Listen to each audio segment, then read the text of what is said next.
बच्चों, जैसा कि आपने ऑब्जर्व किया होगा, अभी तक अपन ने जितने भी टॉपिक डिस्कस किए सभी टॉपिक्स में अपन लोगों ने ऑब्जेक्ट को स्ट्रेट लाइन में मोशन करते हुए देखा। मतलब अपने ऑब्जेक्ट की डायरेक्शन टाइम के साथ चेंज नहीं हो रही थी, चाहे अपन ने एक्सेलरेशन निकाली हो, चाहे वेलोसिटी निकाली हो, चाहे हमने इसकी पोजीशन डिस्प्लेसमेंट निकाली हो। लेकिन यूजुअली अपनी लाइफ में ऐसा नहीं होता। एक पॉइंट से दूसरे पॉइंट पर पहुंचने के लिए हमें अपनी डायरेक्शन को टाइम के साथ चेंज करना पड़ता है। तो जब भी हम अपनी डायरेक्शन को टाइम के साथ चेंज करते हैं तो हम उसे 2 डायमेंशनल या 3 डायमेंशनल मोशन कहते हैं। जैसा कि आप इस वीडियो में देख रहे हैं, इस बस की पोजीशन टाइम के साथ चेंज हो रही है क्योंकि इस बस को ए से बी तक पहुंचने के लिए डायरेक्ट कोई पाथ नहीं मिल रहा है, इसलिए इसको अपनी पोजीशन चेंज करके मूव करना पड़ रहा है। इसको हम इस तरह से भी समझ सकते हैं, अगर कोई ऑब्जेक्ट की पोजीशन किसी भी पॉइंट पे बताने के लिए एक्स और वाई एक्सिस की ज़रूरत पड़ती है तो हम उसे motion in x y plane कहेंगे। और अगर उस ऑब्जेक्ट की पोजीशन टाइम के साथ बताने में हमें अगर एक्स और जेड एक्सिस की ज़रूरत पड़ती है तो हम बोलेंगे उसे motion in x z plane. और अगर उस बॉडी की पोजीशन टाइम के साथ बताने में हमें वाई और जेड एक्सिस की ज़रूरत पड़ती है तो हम उसे बोलेंगे motion in y z plane. इसी तरह से अगर कोई प्लेन टेक ऑफ करता है तो प्लेन जैसा कि हवा में उड़ रहा है तो वो एक्स वाई जेड तीनों एक्सिस में मूव कर रहा है, इसलिए हम उसे बोलेंगे 3 डायमेंशनल मोशन। तो यहाँ से हम ये समझ सकते हैं कि अब हम जो पढ़ेंगे वो है मोशन इन अ प्लेन। जब कोई ऑब्जेक्ट किसी प्लेन में मूव करता है मतलब वो 2D या 3D मोशन कर रहा है, और ऑब्जेक्ट जब 2D 3D मोशन करता है तब उस केस में उसकी पोजीशन, वेलोसिटी, एक्सेलरेशन निकालने के लिए हमें वेक्टर्स का नॉलेज होना बहुत ज़रूरी है। हमने थोड़ा सा वेक्टर क्वांटिटी के बारे में पहले पढ़ा था और अब हम इसे इलैबोरेटेड मैनर में पढ़ेंगे। वेक्टर क्वांटिटीज़ ऐसी क्वांटिटीज़ होती हैं जिनके पास डायरेक्शन और मैग्नीट्यूड दोनों होता है। ऐसी क्वांटिटीज़ को हम वेक्टर क्वांटिटी कहते हैं। वेक्टर क्वांटिटी को यूजुअली रिप्रेजेंट करने के लिए हम लेटर को थोड़ा बड़ा और बोल्ड करके लिखते हैं, लेकिन इसको ऐसा लिखने में थोड़ी दिक्कतें आती हैं। इसलिए हम किसी भी लेटर के ऊपर अगर एक एरो लगा देते हैं तो उसे हम मान लेंगे कि वो क्वांटिटी वेक्टर क्वांटिटी है। वेक्टर को जैसा मैंने आपको बताया, लेटर के ऊपर जब हम किसी एरो को लगा देते हैं तो हम उसे वेक्टर क्वांटिटी से डिनोट कर सकते हैं। इस वेक्टर में जो आगे इसका एरो होता है इसे हम बोलते हैं हेड, और जो इसका स्टार्टिंग पॉइंट होता है इसे हम कहते हैं टेल। वेक्टर क्वांटिटीज़ के कुछ एग्जांपल्स जो हैं एक्सेलरेशन, वेलोसिटी, डिस्प्लेसमेंट। अब हम पढ़ेंगे टाइप्स ऑफ वेक्टर। वेक्टर कई टाइप के होते हैं, अब हम उसके कुछ इंपॉर्टेंट टाइप्स को डिस्कस करेंगे। सबसे पहले अपन बात करेंगे इक्वल वेक्टर्स की। 2 वेक्टर्स अगर बराबर मैग्नीट्यूड के हों और सेम डायरेक्शन में हों तो हम ऐसे वेक्टर्स को इक्वल वेक्टर्स कहते हैं। अब वेक्टर का दूसरा टाइप जो है नेगेटिव वेक्टर। अगर 2 इक्वल मैग्नीट्यूड के वेक्टर्स लेकिन दोनों की डायरेक्शन अपोजिट होती है तो ऐसे वेक्टर्स को हम नेगेटिव वेक्टर्स कहते हैं। जैसा कि आप बोर्ड पर देख रहे हैं, यहाँ पर एक वेक्टर है a और दूसरा वेक्टर अगर अपन देखें तो दोनों वेक्टर्स का मैग्नीट्यूड सेम है लेकिन दोनों की डायरेक्शन अपोजिट है। एक राइट की तरफ है और दूसरा लेफ्ट की तरफ, इसलिए हम बोल सकते हैं फर्स्ट वेक्टर और सेकंड वेक्टर नेगेटिव वेक्टर होंगे। नेगेटिव वेक्टर के बाद अब हम पढ़ेंगे पोजीशन वेक्टर, जिसे स्थिति सदिश भी कहते हैं। पोजीशन वेक्टर किसी टाइम पर अगर किसी ऑब्जेक्ट की पोजीशन कोई पॉइंट शो करता है तो हम ओरिजिन से उसकी पोजीशन को हम पोजीशन वेक्टर कहते हैं। जैसा कि आप देख रहे हैं एक्स वाई 2 एक्सिस हैं और पॉइंट P कहीं यहाँ पर लाई कर रहा है इस प्लेन में, जिसकी पोजीशन एक्स वाई है, और ओरिजिन से इसकी पोजीशन अगर कोई वेक्टर बताता है, जैसे यहाँ पर हम लिखते हैं OP, इस वेक्टर को हम पोजीशन वेक्टर कहते हैं। इस पोजीशन को हम R वेक्टर से भी डिनोट कर सकते हैं। OP equals to R vector. Space में किसी भी ऑब्जेक्ट की पोजीशन को लोकेट करने के लिए एक निश्चित पॉइंट का यूज़ करना कन्वीनियंट होता है। इस फिक्स्ड पॉइंट को हम ओरिजिन कहते हैं। किसी क्षण किसी वस्तु की पोजीशन को शो करने वाले बिंदु और ओरिजिन को जोड़ने वाले वेक्टर को हम पोजीशन वेक्टर कहते हैं।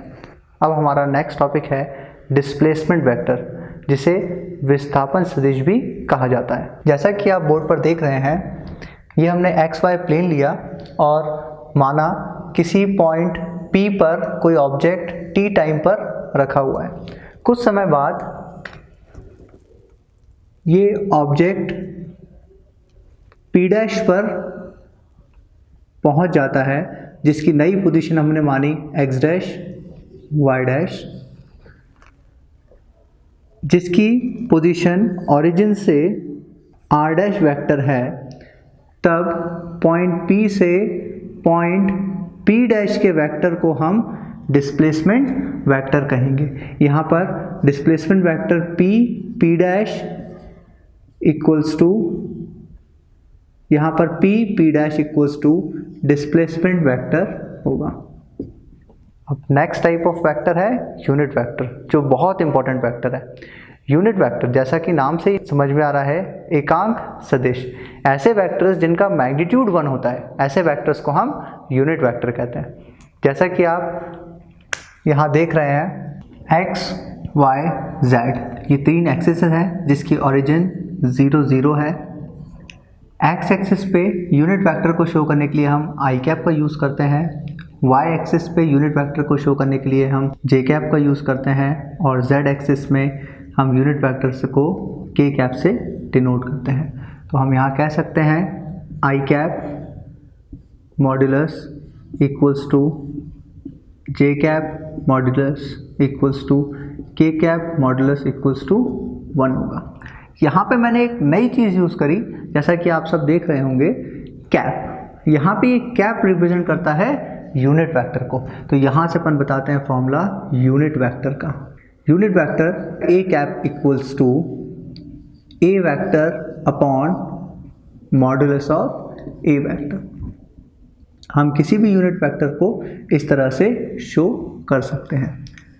अब वेक्टर के कुछ टाइप्स पढ़ने के बाद हम इसमें ऑपरेशंस लगाना सीखेंगे। ऑपरेशंस जैसे इसका मल्टीप्लिकेशन करना और एडिशन करना। सबसे पहले हम इसका मल्टीप्लिकेशन करना सीखते हैं। जैसा कि आप देख रहे हैं, a एक वेक्टर है।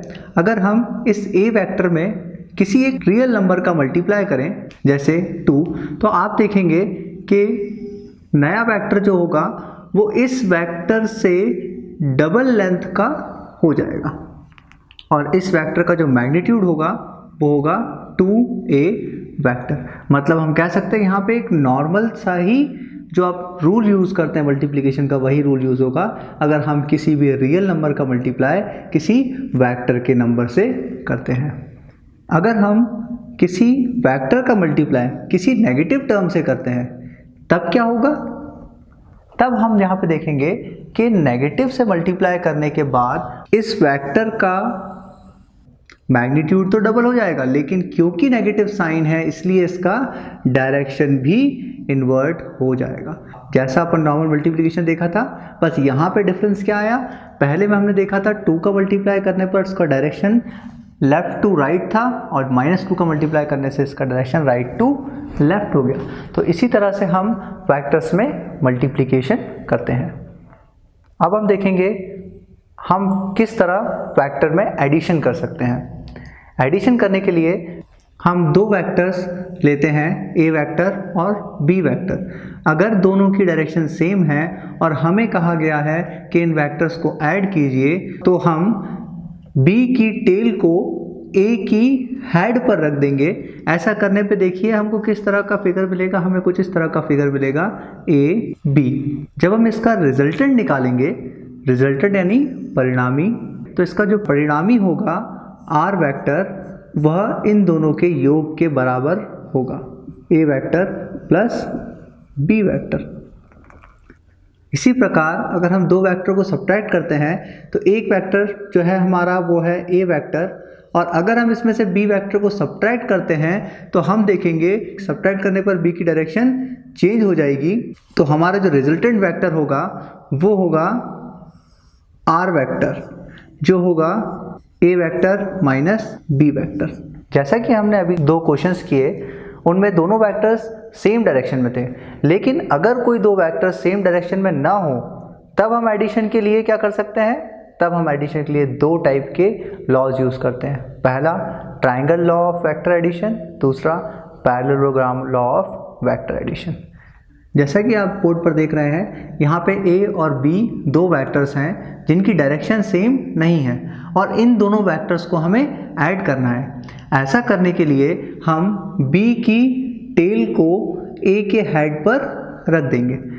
ऐसा करने पर आप देखेंगे हमें ए वेक्टर और बी वेक्टर कुछ इस तरह दिखेंगे। अब हम ए वेक्टर की टेल को बी वेक्टर के हेड से ज्वाइन करेंगे। ज्वाइन करने पर हम देखेंगे यहाँ पे एक हमें ट्राइंगल दिख रहा है। क्योंकि ये ट्राइंगुलर शेप का दिख रहा है इसलिए हम इसे triangle law of vector addition भी कहते हैं। यहाँ पर ए वेक्टर जिसका डायरेक्शन बी वेक्टर की तरफ हो रहा है तो plus B vector equals to R vector. Triangle law of vector addition में हम इस तरह से दो वेक्टर्स को किसी थर्ड वेक्टर आर के बराबर रख सकते हैं। जैसा कि आप यहाँ देख रहे हैं ए वेक्टर और बी वेक्टर कोई एक कॉमन टेल ओ पर है, इनके बीच का एंगल थीटा है। Parallelogram O P T Q का जो डायगोनल होगा वो हमको रिजल्टेंट शो करेगा। क्योंकि देखिए यहाँ पर ओ क्यू और पी टी ये दोनों इक्वल और पैरेलल लाइंस हैं, इसलिए इनका मैग्नीट्यूड भी क्या होगा, बराबर होगा। जैसा हमने पैरेलल वेक्टर्स में समझा है, पैरेलल वेक्टर्स बराबर होते हैं। इसी तरह ओ पी और क्यू टी ये दोनों इक्वल हैं और इनका डायरेक्शन भी सेम है, इसलिए ये वेक्टर्स भी यहाँ पर बराबर होंगे जो होगा ए वेक्टर। अब अगर हमें इस r की वैल्यू को निकालना है तो r की वैल्यू को निकालने के लिए हमें a और b की वैल्यू का पता होना ज़रूरी है। तो हम पॉइंट T से पॉइंट P की प्रोड्यूस लाइन पर एक परपेंडिकुलर ड्रॉ करते हैं। इस परपेंडिकुलर का पॉइंट का नाम हम M देते हैं। जैसा कि आप देखते हैं पैरेललोग्राम में ये साइड इसके पैरेलल है, तो ये वाला एंगल और ये एंगल TPM जो होगा वो थीटा होगा, जिसको हम कॉरस्पॉन्डिंग एंगल्स भी कह सकते हैं। अब हम ट्राइंगल TMP में TM साइड की वैल्यू और PM साइड की वैल्यू को कैलकुलेट करेंगे। इसका मैग्नीट्यूड हम देखेंगे तो TM का मैग्नीट्यूड होगा sine of theta equals to perpendicular upon hypotenuse, और हाइपोटेनस यहाँ पे B है, जैसा मैंने आपको बताया था, यहाँ पर आ जाएगा B। तो यहाँ से TM की वैल्यू जो हमारे पास आएगी वो आएगी B साइन थीटा। B का मल्टीप्लाई करने पर इसको हम इक्वेशन फर्स्ट रख देंगे। PM की वैल्यू को निकालने के लिए हम कॉस ऑफ थीटा का यूज़ करेंगे जो होता है बेस अपॉन हाइपोटेनस। यहाँ पर बेस है PM तो आ जाएगा PM और हाइपोटेनस की वैल्यू हमें B मालूम है तो ये हो जाएगा B। यहाँ से हम PM की वैल्यू को निकालेंगे जो आएगा B कॉस थीटा। इसको हम इक्वेशन 2 कर लेते हैं। अब हम इस R रिजल्टेंट को निकालने के लिए TMO ट्राइंगल का यूज़ करेंगे। In right angle triangle TMO by Pythagoras theorem hypotenuse square equals to perpendicular square plus base square. Hypotenuse यहाँ पे आप देखोगे हाइपोटेनस है OT, तो ये हो जाएगा OT का square equals to TM square plus base यहाँ पर होगा OM का स्क्वायर। OT की वैल्यू हमें यहाँ देखी R जो इसका रिजल्टेंट है R स्क्वायर। TM की वैल्यू हमने ट्राइंगल टी एम पी से निकाली थी जो थी बी साइन थीटा, तो हम टी एम की जगह बी साइन थीटा को सब्स्टिट्यूट कर देंगे। सो ये हो जाएगा बी साइन थीटा का स्क्वायर प्लस ओ एम। अगर हम ओ एम की लेंथ देखते हैं तो ओ एम की लेंथ दो लेंथों को मिलके बन रही है जो है O P plus P M, O P plus P M का होल स्क्वायर। अब यहाँ पे वापस स्टेप को लिखते हैं, R square equals to B sine theta का whole square plus O P. O P की लेंथ अगर अपन देखें तो ओ पी की लेंथ में है A plus P M. P M की लेंथ हमने इक्वेशन सेकंड से निकाली थी बी कॉस थीटा, तो ये बी कॉस थीटा को हम पी एम की जगह रख देंगे, तो बी कॉस थीटा का होल स्क्वायर। यहाँ पर हम इसका इंडिविजुअल स्क्वायर करते हैं, B square sine square theta plus यहाँ पर हम देख रहे हैं एक मैथमेटिक्स का फॉर्मूला लग जाएगा a प्लस बी का होल स्क्वायर, तो ये बन जाएगा उस फॉर्मूले का यूज़ करके A square plus B square cos square theta plus 2ab cos theta. यहाँ पर B square sine square theta और B square cos square theta को हम एक साथ लिख लेंगे, तो ये बनेगा A square plus B square sine square theta plus B square cos square theta plus 2ab cos theta. Second और थर्ड टर्म में से बी स्क्वायर कॉमन है, तो हम यहाँ से कॉमन निकालेंगे, R square equals to A square plus B square common, यहाँ आएगा sine square theta plus cos square theta plus 2ab cos theta. यहाँ पर हमें मालूम है sine square theta plus cos square theta की वैल्यू 1 होती है। Sine square theta plus cos square theta की जगह 1 पुट कर देंगे, तो ये होगा A square plus B square plus 2ab cos theta. अब हम इस स्क्वायर को जब ट्रांसपोज करेंगे तो square changes into root, square जो होगा वो रूट में चेंज हो जाएगा, तो ये होगा under root A square plus B square plus 2ab cos theta. तो हम यहाँ पर इस थीटा की वैल्यू को अलग अलग सब्स्टिट्यूट करके अलग अलग रिजल्टेंट निकाल सकते हैं। इस रिजल्टेंट वेक्टर का ए वेक्टर से डायरेक्शन मान लेते हैं अल्फ़ा। tan अल्फ़ा जैसा कि हमें मालूम है परपेंडिकुलर अपॉन बेस होता है b साइन थीटा और a plus b cos of theta. अब हम इसके बेसिस पे एक न्यूमेरिकल सॉल्व करेंगे।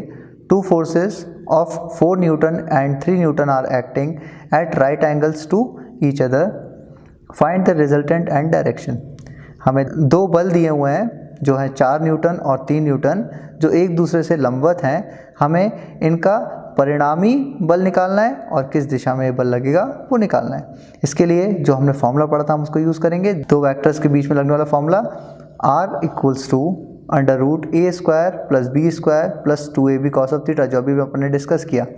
और यहाँ पर a की वैल्यू जैसा कि हमें मालूम है 4 है और b की वैल्यू यहाँ पर 3 है, तो ये हो जाएगा under root 4 square plus 3 square plus 2 into 4 into 3 cos of 90।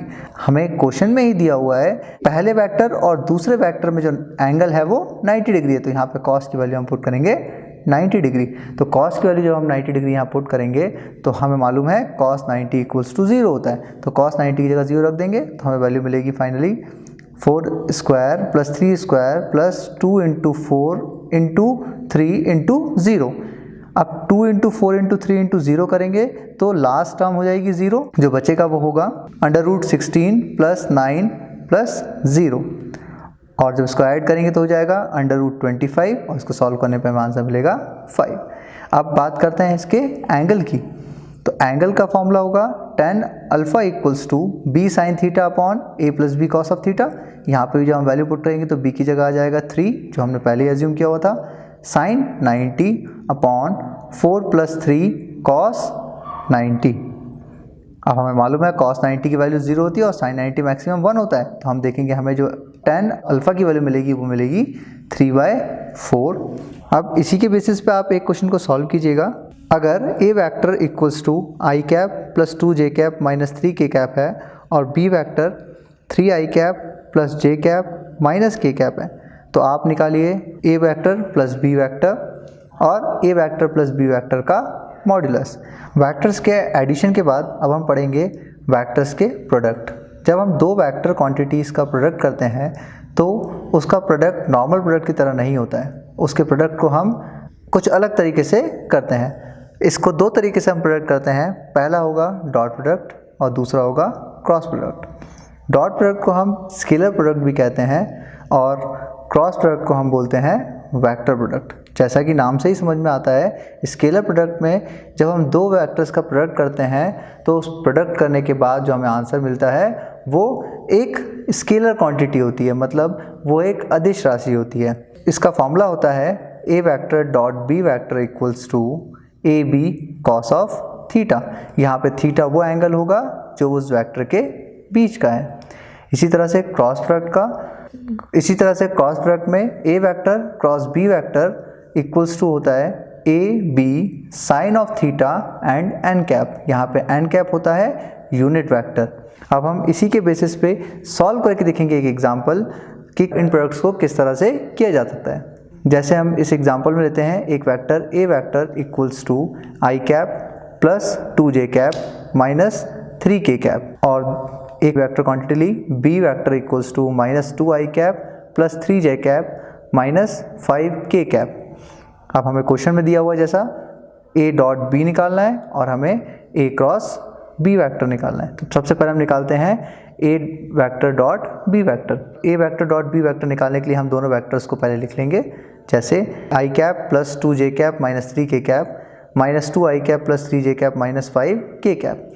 अब जब हम इसका प्रोडक्ट करेंगे तो हमको जैसे नॉर्मल प्रोडक्ट करते हैं हम i का मल्टीप्लाई i से करेंगे, तो हमें मालूम है i कैप और i कैप में जो एंगल होगा वो 0 डिग्री होगा और हमें मालूम है cos 0 1 होता है। तो हमें इसके कोफिशिएंट से जो वैल्यू मिलेगी वो 1 मल्टीप्लाई बाय -2 इज़ -2।